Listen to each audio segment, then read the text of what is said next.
Bismillahirrahmanirrahim. Assalamualaikum warahmatullahi wabarakatuh. Bismillah, alhamdulillah, wassalatu wassalamu ala habibillah Sayyidina Muhammad ibn Abdillah wa ala alihi wa sahbihi wa mawalah.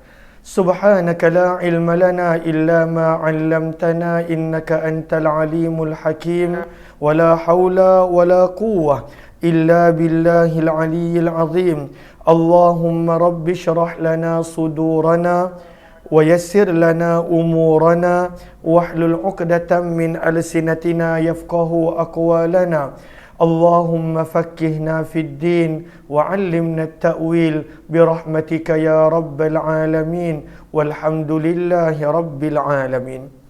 Alhamdulillah, alhamdulillah, ahlan kepada sahabat-sahabat semua. Selamat malam. Pada malam ini kita bertemu di dalam pembacaan hadis kitab Jami' Tirmizi dan Sunan Tirmizi. Adalah sebagai salah satu kelas ekstra untuk menghatamkan kitab bersama dengan para pelajar Madrasah Hidayatul Muttaqin.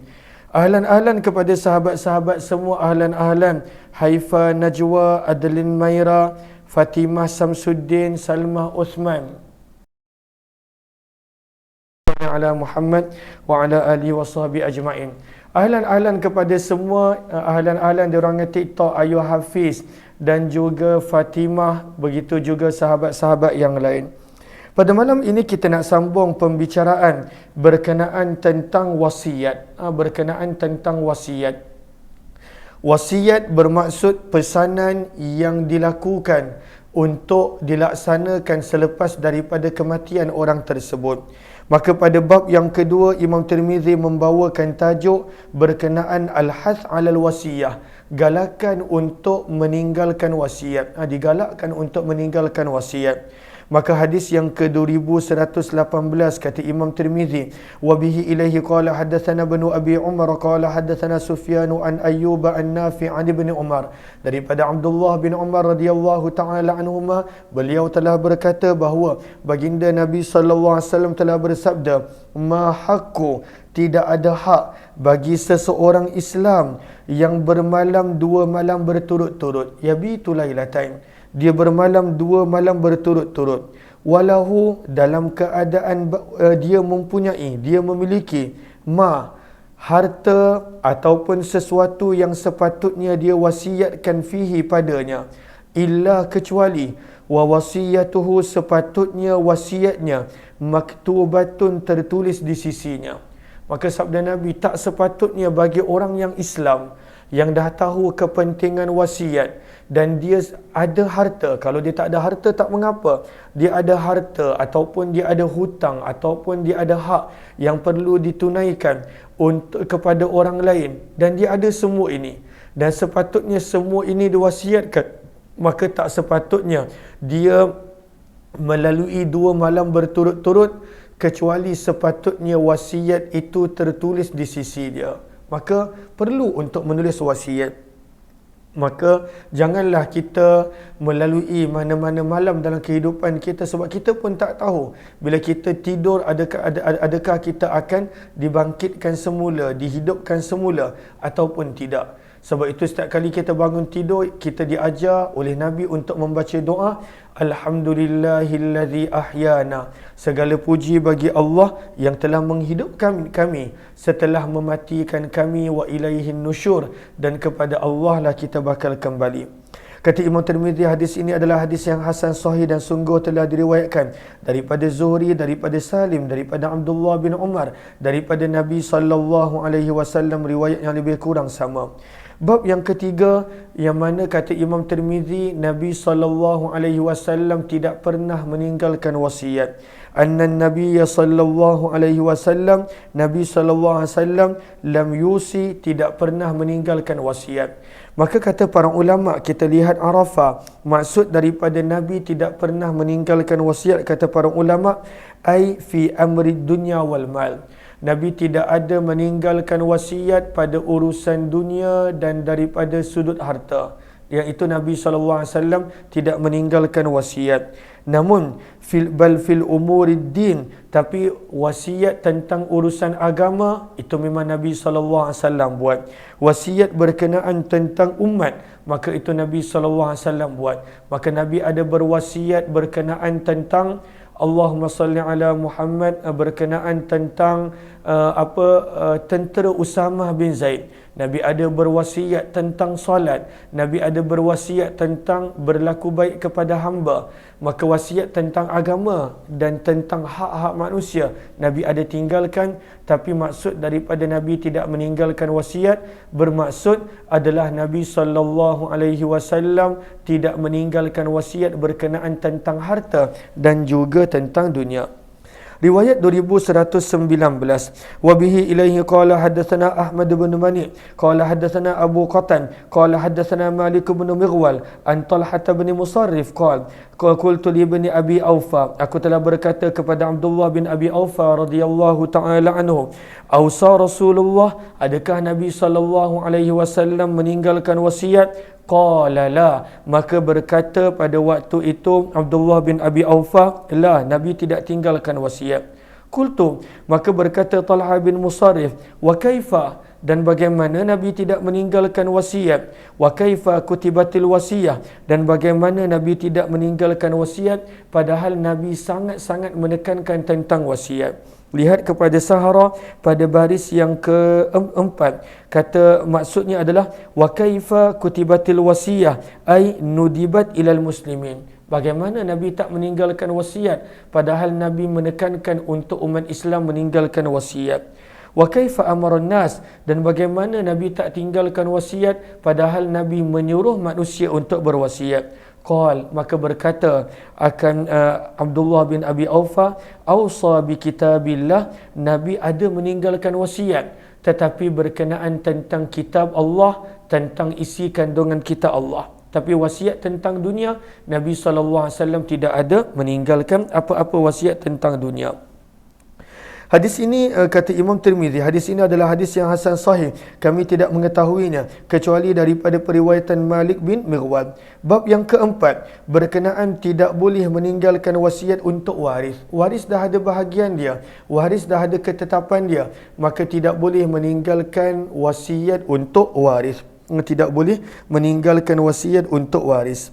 Maka riwayat yang ke-2120, wa bi ilahi qala haddatsana Hannad wa Ali bin Hujr qala haddatsana Ismail bin Ayyash qala haddatsana Shurahbil bin Muslim al-Khawlani an Abi Umamah al-Bahili, daripada Abu Umamah al-Bahili radhiyallahu taala anhu, beliau berkata, aku telah mendengar Nabi sallallahu alaihi wasallam bersabda di dalam khutbah baginda pada tahun Haji Wada'. Sabda Nabi, innallaha tabaraka wa ta'ala, sesungguhnya Allah tabaraka wa ta'ala qad a'ta, telah memberikan kulladzi haqqin, kepada setiap orang yang berhak, haqqahu, akan hak dia. Maka setiap orang yang sepatutnya dapat harta pusaka, dia dah dapat dah bahagian dia. Maka sabda Nabi SAW, fala wasiyata liwaris, maka tidak boleh meninggalkan wasiat untuk waris.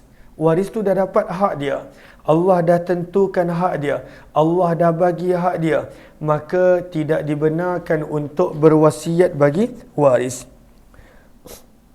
Maka lihat kepada Sahara pada baris yang kelima, kanatil wasiyatu lil aqaribi fardan qabla nuzuli ayatil mirath. Sebelum turunnya ayat tentang harta pusaka, maka memang diwajibkan untuk berwasiat kepada ahli keluarga. Sebelum turunnya ayat tentang miras, tentang harta pusaka. Namun apabila turunnya ayat tentang miras, falamma nazalat ayatul mawarith nusikhatil wasiyah, maka dibatalkan, tidak lagi dibenarkan untuk berwasiat pada waris.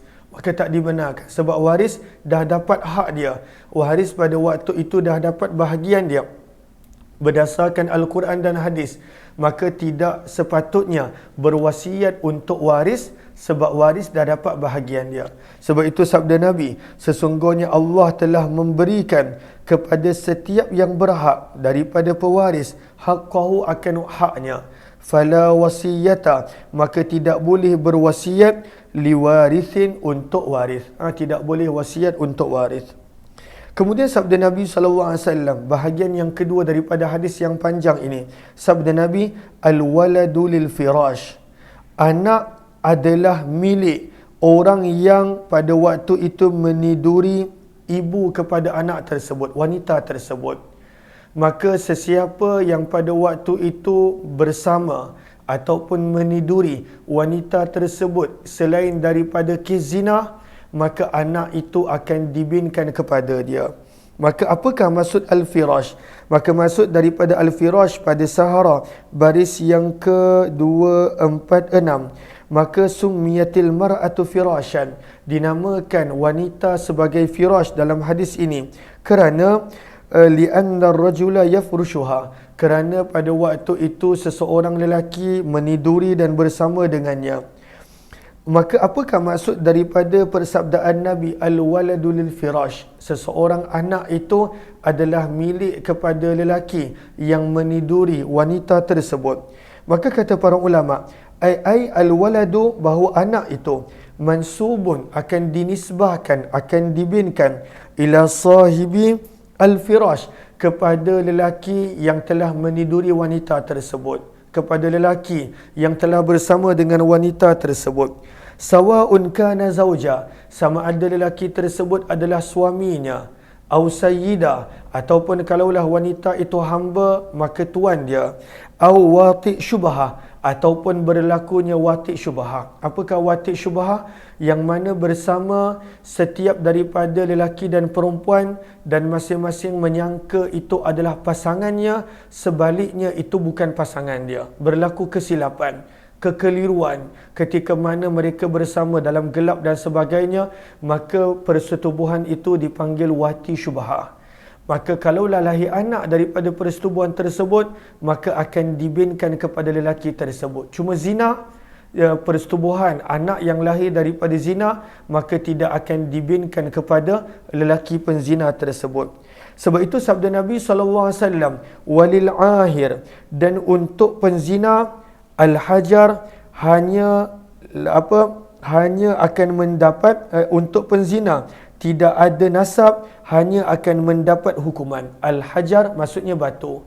Maka penzina hanya layak mendapat hukuman dan tidak mendapat nasab daripada anak tersebut. Maka setiap daripada perhubungan yang berlaku, sama ada daripada suami dan isteri, sama ada daripada tuan dan hamba perempuannya, sama ada wati syubhah, maka pada waktu itu anak tersebut akan dibinkan kepada lelaki tersebut, kecuali dalam situasi akan Allahumma salli ala sayyidina Muhammad zina, maka lelaki penzina tersebut tidak akan mendapat sebarang nasab daripada anak tersebut. Al-hajar, yang dia hanya mendapat hanyalah hukuman, dan al-hajar di sini bermaksud rejam. Kalaulah lelaki itu telah berkahwin, maka dia akan direjam sampai mati. Wa hisabuhum 'ala Allah, dan perhitungan manusia ditentukan oleh Allah Subhanahu wa taala. Kemudian sabda Nabi SAW tentang nasab keturunan pula.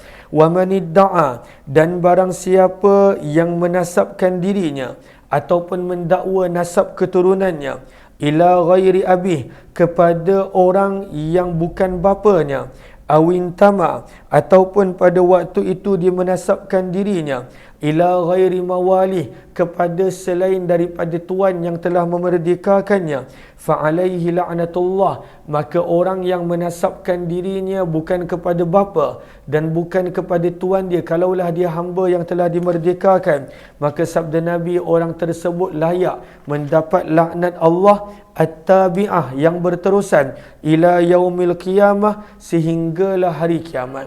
Orang tersebut akan mendapat laknat sehinggalah hari kiamat.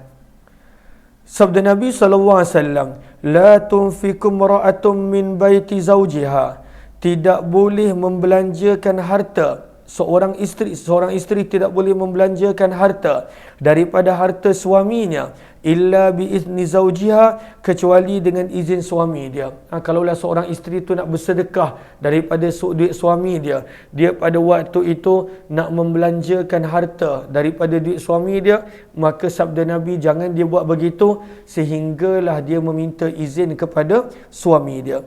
Qila, maka dikatakan, wahai utusan Allah, wala ta'am, takkan nak sedekahkan makanan pun kena minta izin suami? Maka sabda Nabi, dzaka afdalu amwalina, makanan adalah harta yang paling utama. Maka kalaulah nak sedekahkan makanan pun, maklumkan kepada suami, minta izin suami. Kalaulah itu daripada duit suami. Tapi kalaulah daripada duit isteri, maka pada waktu itu tidak ada masalah. Kemudian sabda Nabi SAW lagi, al-ariyah, seseorang yang meminjam sesuatu, muaddatun, maka dia perlu untuk memulangkan balik. Kalaulah kita ada pinjam sesuatu, maka kena pulangkan balik. Dan kalaulah barang yang dipinjam itu rosak, binasa kerana kecuaian kita, maka kena bertanggungjawab. Maka Nabi mengingatkan, al-ariyah, orang yang meminjam, pinjaman, muaddah perlu dikembalikan. Maka al-ariyah bermaksud pinjaman. Bila pinjam sesuatu, maka kena pulangkan. Maka lihat kepada sahara, ay wajibun alal musta'ir, wajib ke atas peminjam, adauha, untuk mengembalikan apa yang dipinjam. Dia kena pulang. Dia tak boleh kata tak apalah dah pinjam maka tak payah jaga. Tak. Kalaulah berlaku kerosakan dalam keadaan dia tak menjaga, wajib untuk dia baiki ataupun pulangkan balik, ganti rugi dan sebagainya. Maka kata Imam Tibi, hadzal haditsu dalilun ala anna al-ariyata madmumatun 'ala al-musta'ir. Hadis ini menjadi dalil bahawa orang yang meminjam pada waktu itu bertanggungjawab di atas apa yang dipinjam. Falau talifat fi yadih, dan kalaulah barang itu rosak kerana kecuaian dia, lazimahu dhaman, dia perlu bertanggungjawab atas ganti rugi. Maka hadis ini menjadi dalil bahawa apabila barang yang dipinjam itu rosak kerana kecuaian, maka perlu untuk diganti rugi. Wal minhah, apakah maksud al-minhah? Al-minhah pinjaman manfaat. Dia bukan pinjam benda, dia sekadar pinjam manfaat. Maka contoh daripada al-minhah adalah dia meminjam kambing untuk menggunakan susu kambing. Ataupun pada waktu itu dia meminjam kenderaan untuk dia menunggang ataupun memandu kenderaan. Maka itu dalam bahasa Arab dipanggil al-minhah. Dia meminjam binatang ataupun seumpamanya untuk diambil manfaat. Maka sabda Nabi, wal minhatu, dan apa binatang yang dipinjam, mardudatun, perlu dipulangkan. Dia tak boleh buat harta dia tak boleh simpan. Wajib untuk dia pulangkan. Wadainu, dan ada pun hutang, maqdiyun, perlu untuk dibayar, wajib untuk dibayar. Bila dah berhutang, maka wajib untuk dibayar. Wazzaimu, dan orang yang menjadi penjamin, sabda Nabi SAW, gharim, dia perlu bertanggungjawab kalaulah orang yang dijamin tidak bayar hutang dan tidak menunaikan tanggungjawab. Maka dia perlu untuk bertanggungjawab. Dan di dalam bab ini ada juga riwayat daripada Amr bin Kharijah, Anas bin Malik. Hadis ini adalah hadis yang hasan dan sungguh telah diriwayatkan daripada Abu Umamah radhiyallahu anhu, daripada Nabi SAW, daripada sanad yang berbeza. Wa riwayatu Ismail, dan kata Imam Tirmizi, riwayat perawi yang bernama Ismail bin Ayyash, jika daripada ulama Iraq dan ulama Hijaz, maka tidaklah laisa bidzaka, tidaklah begitu kuat sanad dia. Fima yatafarradu bih, lagi-lagi kalaulah riwayat itu dia bersendirian. Maka Ismail bin Ayyash, kalaulah dia meriwayatkan daripada para ulama Iraq dan para ulama Hijaz, lagi-lagi kalau dia bersendiri, maka sanadnya tidak kuat. Li'annahu rawa anhum manakir, kata Imam Tirmizi. Kenapa begitu? Kerana kebanyakan riwayat Ismail bin Ayyash daripada ulama Iraq dan Hijaz, kebanyakannya adalah riwayat yang mungkar. Wa riwayatuhu, namun kalaulah riwayat Ismail bin Ayyash daripada ulama Syam asahu, maka riwayat itu adalah sahih. Beginilah yang telah ditegaskan oleh Muhammad bin Ismail ataupun Imam Bukhari rahimahullah. Kata Imam Tirmizi, aku telah mendengar Ahmad bin Hasan berkata, telah berkata Ahmad bin Hanbal, Ismail bin Ayyash aslahu badanan min Baqiyah, beliau adalah lebih layak berbanding daripada Baqiyah. Wali Baqiyah, sementara Baqiyah pula mempunyai, Baqiyah ini nama perawi, Baqiyah pula mempunyai beberapa hadis yang mungkar daripada para perawi hadis yang thiqah. Kata Imam Tirmizi, dan aku telah mendengar Abdullah bin Abdul Rahman berkata, aku telah mendengar Zakaria bin Adi berkata, telah berkata Abu Isa Al-Fazari, khuzu, ambillah hadis daripada Baqiyah selagi mana dia meriwayatkan daripada perawi yang thiqah yang dipercayai. Wala ta'khuzu, namun jangan langsung mengambil hadis daripada Ismail bin Ayyash, apa jua yang beliau riwayatkan, sama ada daripada perawi yang dipercayai ataupun tidak. Nak menunjukkan periwayatan Baqiyah bin Khalid lebih baik daripada Ismail bin Ayyash. Riwayat 2112.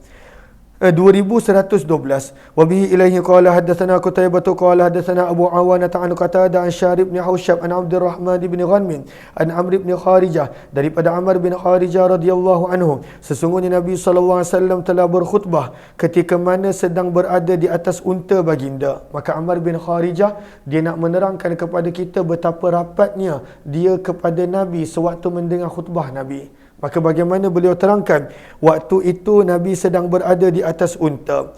Kata Amr bin Kharijah, wa ana tahta jiraniha, dan aku betul-betul berada di bawah leher unta.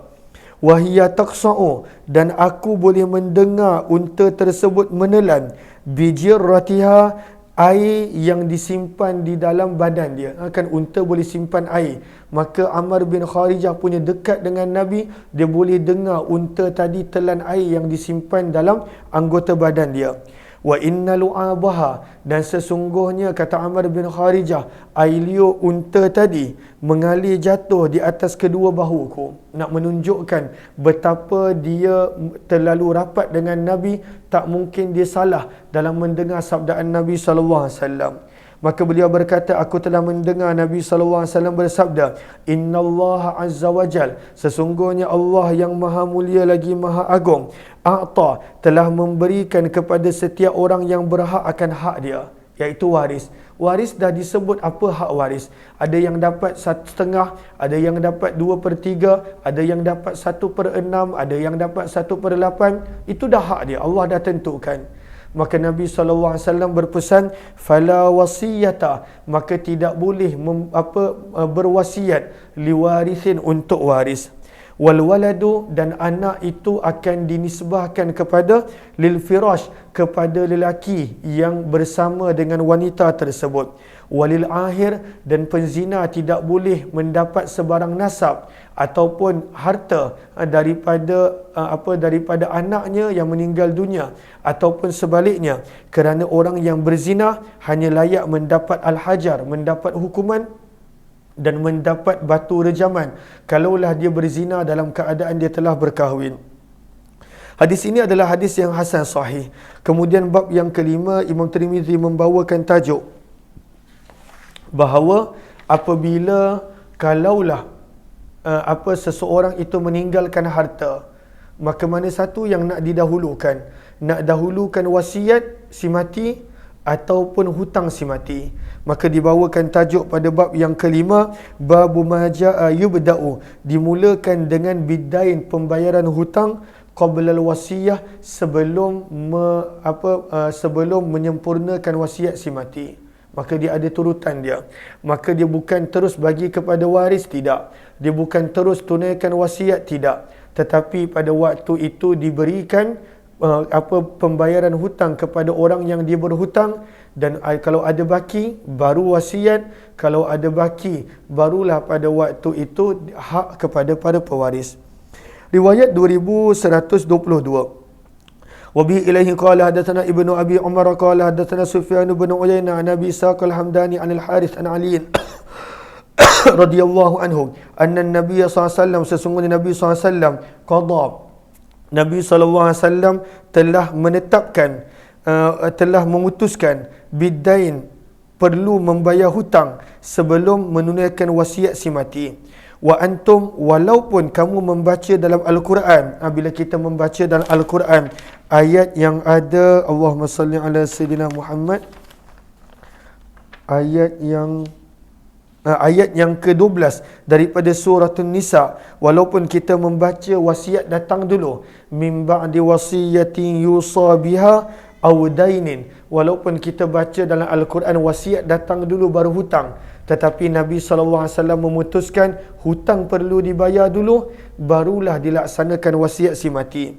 Maka kata Ali bin Abi Talib, Nabi memutuskan perlu membayar hutang dulu sebelum melaksanakan wasiat si mati. Wa antum taqra'un, walaupun kamu baca dalam Al-Quran wasiat datang dulu sebelum perkataan dain, sebelum perkataan hutang. Maka kena langsaikan wasiat dulu, barulah pada waktu itu membayar hutang dulu, barulah melaksanakan wasiat si mati. Kata para ulama, dan beramal pada hadis ini di sisi majoriti ahli ilmu, bahawa dimulakan dengan hutang sebelum dilaksanakan wasiat. Bab yang ke-6 berkenaan tentang seseorang yang bersedekah ataupun memerdekakan hamba waktu dia mati. Waktu sakarat barulah dia nak mula sedekah. Waktu sakarat barulah dia nak merdekakan hamba yang dia ada. Adakah boleh begitu? Waktu dia hidup dia tak buat, walaupun dia buat mungkin tapi tak banyak, tapi waktu dia dah mati barulah dia nak buat semua ini. Adakah boleh?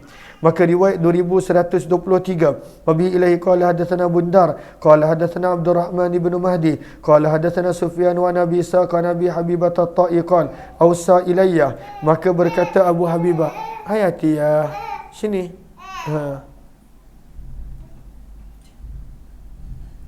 Maka berkata Abu Habibah at-Ta'i, ausa ilayya akhi, maka saudaraku telah mewasiatkan untukku bi ta'ifatin min malih, sebahagian daripada hartanya. Maka perawi ini Abu Habibah at-Ta'i dia pun jumpa dengan Abu Darda, dia pun ceritakan permasalahan kepada Abu Darda. Maka dia berkata, inna akhi ausa ilayya, wahai Abu Darda, sesungguhnya saudaraku ada mewasiatkan kepadaku sebahagian daripada hartanya. Fa aina tara, maka apakah pandangan kamu untukku, wad'ahu, di mana aku patut belanjakan harta ini? Adakah untuk fakir miskin, untuk fakir ataupun orang miskin, ataupun orang yang berjuang di jalan Allah? Maka berkata Abu Darda, amma ana, adapun aku, falau kuntu, kalaulah aku berada di tempat kamu, lam a'dil bil mujahidin, aku tidak akan pada waktu itu keluar daripada pembahagian kepada orang-orang yang berjuang di jalan Allah. Maka kemudian dikongsikan sabdaan Nabi. Kata Abu Darda, aku mendengar Nabi SAW bersabda, maksudnya Abu Darda sarankan dia untuk bagi harta tadi kepada orang yang berjuang di jalan Allah. Kemudian diterangkan pada waktu itu tentang wasiat waktu sakaratul maut. Maka kata Abu Darda, perumpamaan orang yang mula memerdekakan harta ataupun hamba sewaktu dah dekat nak mati, kamathalil ladzi, adalah seperti orang yuhdi yang memberi hadiah, idza syabi'a, apabila dia dah tak nak hadiah. Syabi'a maksudnya kenyang, tapi di sini maksudnya adalah bila dia dah tak nak. Bila dia dah tak nak benda ni, oh bagilah hadiah ni ke orang ni. Bila dia dah tak nak sesuatu ni, bagilah hadiah ni ke orang tu. Maka orang yang bersedekah ataupun orang yang memerdekakan hamba ketika mana nak mati baru nak buat, maka pada waktu itu adalah seperti orang yang memberi hadiah benda yang dia tak nak. Apakah perumpamaan maksud daripada perumpamaan ini? Maka lihat kepada Sahara pada baris yang pertama, yakni thawabuhu, pahala yang diperolehi adalah sangat sedikit berbanding dengan orang yang bersedekah memberi harta ketika mana dia sihat dan kuat. Adapun orang yang mati memang dia dah tak boleh pakai duit apa-apa sebab dia nak mati. Maka sebab itu baru dia nak bagi semua dia, maka pahala dia tak banyak mana. Seperti mana orang yang dah tak nak, baru dia nak bagi, baru dia nak kongsi, maka pahalanya tak besar mana. Pahala yang besar adalah bila nak. Bila nak pada waktu itu kita masih bersedekah dan memberi, itu pahalanya besar. Maka hadis ini adalah hadis yang hasan sahih. Bab yang ketujuh, riwayat 2124. Wa bi ilaihi qala hadatsana Qutaibah qala hadatsana Laits an Ibn Syihab an Urwah anna Aisyah radhiyallahu anha, sesungguhnya Aisyah radhiyallahu taala telah mengkhabarkan kepada beliau bahawa sesungguhnya Barirah telah datang tasta'in, meminta tolong kepada Aisyah fi kitabatiha, dalam membantu beliau menyelesaikan bayaran mukatabah beliau. Maka Barirah ni tuan dia orang Yahudi, dan pada waktu itu dia kena bayar bayaran kepada tuan dia, tapi pada waktu itu dia tak mampu nak bayar, maka tuan dia nak jual dia. Walam takun qadat, dan dia tidak mampu menyelesaikan min kitabatiha syai'an, sedikit pun daripada perjanjian mukatabah dia. Apakah mukatabah? Hamba yang dah ada perjanjian dengan seseorang tuan dia bahawa kalaulah dibayar sekian-sekian untuk tempoh sekian-sekian, dia akan merdeka. Tapi kalaulah dia tak berjaya, maka dia kekal sebagai hamba. Maka dia pun mengadu kepada Ummul Mukminin Aisyah. Maka Nabi Aisyah telah berkata dengan Barirah, irji'i, pergilah balik, ila ahlika, kepada tuan kamu. Fa in ahabbu, kalaulah tuan kamu bersetuju, an aqdiya, aku boleh membeli kamu dan membeli pada waktu itu apa jua nilai mukatabah kamu, namun engkau adalah milik aku. Maksudnya engkau merdeka, cumanya engkau adalah maula aku, hamba yang telah dimerdekakan oleh Aisyah, wala milik Aisyah. Maka Barirah telah berkata kepada tuan dia, fa'abau, mereka enggan, mereka kata tak nak, wala itu kami nak.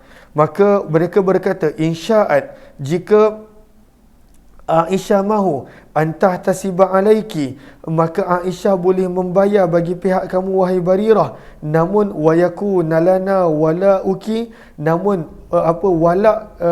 Barirah tetap milik kami, kata tuan dia. Faltaf'al, kalau nak begitu maka lakukan. Maka Aisyah telah menceritakan ini kepada Nabi SAW. Maka Nabi SAW bersabda, ibta'i, beli sahaja dia, fa'atiki, merdekakan dia, fa'innamal wala, kerana wala otomatik adalah milik orang yang memerdekakan. Apakah wala? Hubungan yang ada di antara tuan dan seorang hamba. Dia tak boleh berpindah hak milik. Siapa yang memerdekakan, maka wala itu adalah milik dia. Kemudian Nabi SAW telah bangkit berkhutbah. Maka Nabi bersabda, ma balu aqwam, apakah masalah sebab sekelompok daripada manusia, yashtarituna, mereka meletakkan syarat, laisat fi kitabillah, yang tidak ada di dalam kitab Allah. Manishtarata syaratan, barang siapa yang meletakkan sesuatu syarat yang tidak ada di dalam kitab Allah, falaisa lahu, maka syarat itu tidak akan diterima. Maksudnya kalaulah ada syarat pun, syarat itu tertolak, walau wa inishtarata, walaupun dia meletakkan 100 syarat sekalipun. Maka daripada sini keluarnya hukum, mana-mana syarat yang bertentangan dengan syariat, maka otomatik syarat itu pada waktu itu terbatal. Terbatal syarat tersebut. Hadis ini adalah hadis yang hasan sahih dan sungguh telah diriwayatkan daripada sanad yang berbeza daripada Aisyah, dan beramal pada hadis ini di sisi ahli ilmu bahawa wala adalah milik orang yang memerdekakan seorang hamba. Bab yang ke-31 berkenaan tentang wala dan hibah daripada Nabi SAW, yang ini kita sambung esok insya-Allah. Terima kasih semua. Kita jumpa lagi. Wabillahi taufiq wal hidayah. Assalamualaikum warahmatullahi wabarakatuh. Jazakumullah khairan. Terima kasih semua.